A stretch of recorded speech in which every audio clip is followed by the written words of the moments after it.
Hello, I hope you are having a wonderful day. Today I wanted to do a little bit of dialogue practice. So here is what I want us to do. Let's review a little bit of what we talked about yesterday, and then we're going to look at some dialogue. So what is dialogue? Dialogue is just when two characters talk in a story, like we talked about yesterday. It can be two or more characters. A lot of times dialogue happens between groups of people. There are times also when a character will just talk to themselves, or they'll talk to an inanimate object or an animal or something, and we format those and write those the same way as dialogue, so that can kind of stay the same. Writers use dialogue for all sorts of reasons. They want to add interest. They really want to make the reader feel like they're in the story. Dialogue is a huge help with that, so that you don't rely too much on just kind of reciting the story, but actually showing it and developing it. We can also show all sorts of feelings, thoughts, relationships, character traits, all sorts of deep foreshadowing, all sorts of things through dialogue. So anything we can show different ways, we can also show in the dialogue, and that can add a lot of interest to our story. We can include thoughts, actions, feelings, narration, all sorts of things. Put action twice. And then we have some of the formatting and things like that. So we need to think about dialogue tags, which are like he said, she yelled, they explained. Those can go before, after, or in the middle of the writing. And then writers use those dialogue tags to establish the speaker and to establish the tone of the speaker. If it is not clear from the words how someone said something, putting that in the dialogue tag can help. It can also help to kind of have the conversation go in a certain direction. That can make it more clear how someone's saying something, and word choice and things like that can all help. But we kind of want to think about how we can develop the tone in our dialogue. You may have seen, if we look, we also want to make sure we are starting a new line for every piece of dialogue, every new speaker, it's going to be a new line on its own, and then any actions they do are going to stay in that little paragraph. We want to break up that dialogue because that's what's going to make it easy to read for our reader, and we want our reader to have an easy time reading our writing. We don't want them to have to muddle through a big paragraph where all the dialogue's smashed together, because that's going to be really confusing.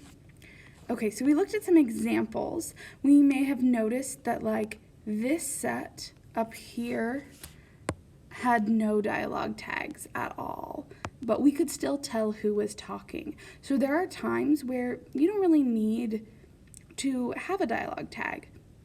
You can show who's talking in different ways, like they used names to make it really clear. And this sentence before kind of tells us who's going to talk first, because we're hearing about the dog learning to talk.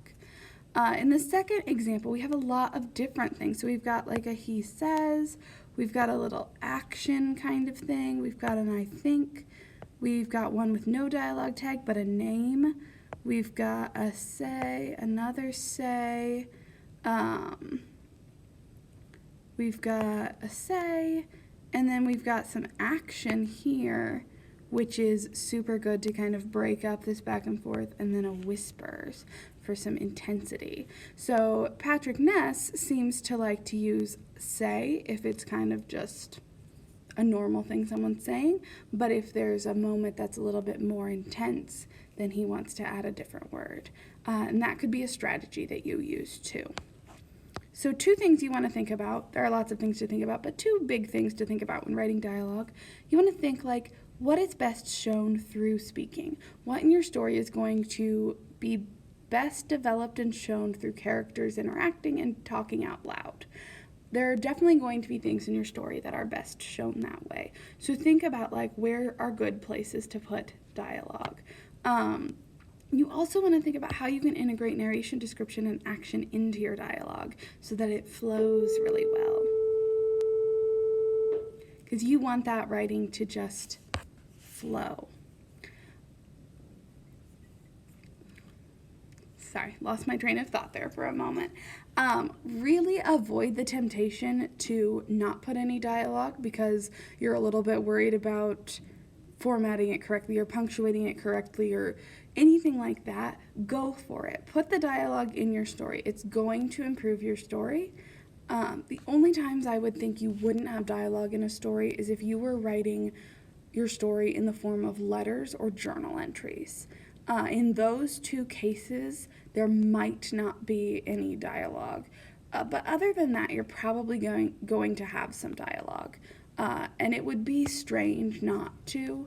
There are some situations I could see if you were going for kind of more of a just an atmosphere kind of story rather than much of a plot. But in these stories, we really are kind of going for a plot. So we want some dialogue. We want some good dialogue to show our characters and their traits and everything like that. So let's practice for a moment. I wrote a little bit of dialogue earlier. We can take a look at and maybe add a little bit too. So I started with kind of a setting development. So I decided this would be like the beginning of a scene maybe. So we could have noise roared from the cafeteria as Sally and Amber sat down at their table. So I just kind of have like an establishing sentence, kind of like Patrick nested here. There's just this establishing sentence that tells us what's happening and then it jumps right into dialogue. "You guys are so late," Jack said, bits of his sandwich hitting the table in front of him. So you can see like I added a little action here to kind of tell us more about what this scene looks like. I didn't have to stop and be like blah, blah, blah. You can see that. It's also good to acknowledge that like in dialogue, people don't always respond exactly to what the person says, right? When you talk to real people, do you always answer their exact sentence perfectly? No, you kind of say what you're thinking. So the next line I have here is Sally grimaced. "You're gross, Jack. Chew before you talk." So she's not acknowledging what he said, but she's acknowledging this second part, which to me at least feels more human. And you can see I put grimaced here, so like an action, and then it's obvious that Sally is the one who's talking because I put this action right next to it. So my reader's gonna know, like, that's Sally. So then I could say, Amber rolled her eyes and glared at Sally. "Don't be mad at Jack," Amber huffed. And then let's go ahead and make this a in the middle. So if you remember from right here, we can have our dialogue tags in the middle of some sentences. So we can say, huffed. "Don't be rude to Jack," Amber huffed. "You're the one who made us late."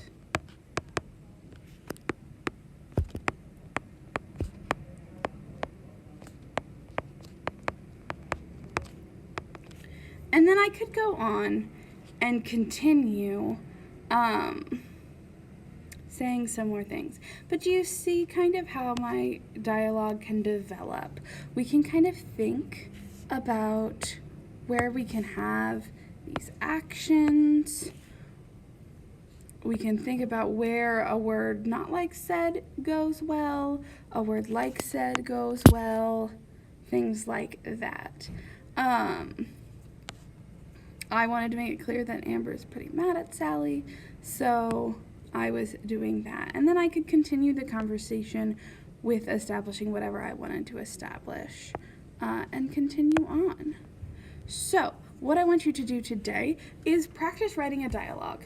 Even if you're not sure where you want to put dialogue in your story yet, go ahead and just write a dialogue of two people talking. You can make up new characters, you can make them characters from your story, you can make them different characters, you can do anything, but I want you to write a little practice dialogue. So 4 or 5 lines of dialogue with some action and dialogue tags and all those sorts of things, just to kind of get a feel for what the dialogue sounds like. All right, have a fabulous day. I will see you soon.